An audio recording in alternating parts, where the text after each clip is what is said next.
हम करबौ इशारा देखली है गे यह पन नंबर दह दी है नहीं तो के हमर नंबर लाली है गे यह पन नंबर दह दी है नहीं तो के जान हमरे लाली है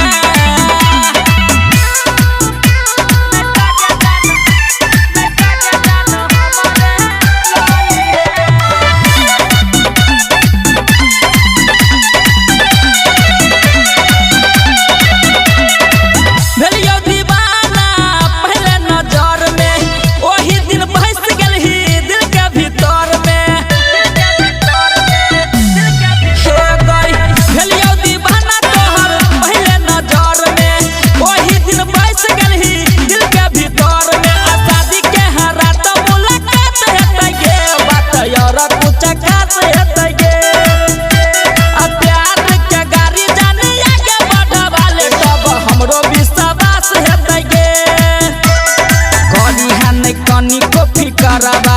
आ साथ रहबो ने टेंशन ली है खाली तू अपन नंबर दह दी है नहीं तो के हमर नंबर लाली है खाली तू अपन नंबर दह दी है नहीं तो के जान हमरे लाली है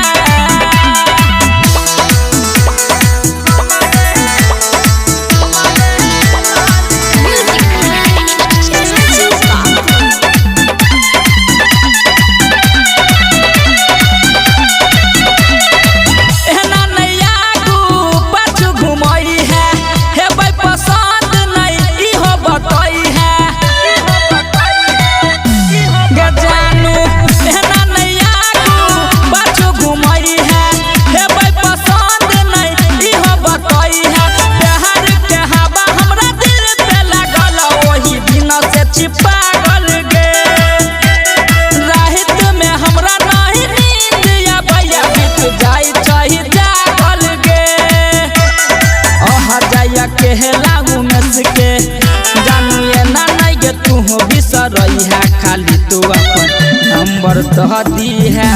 नहीं तो के हमर नंबर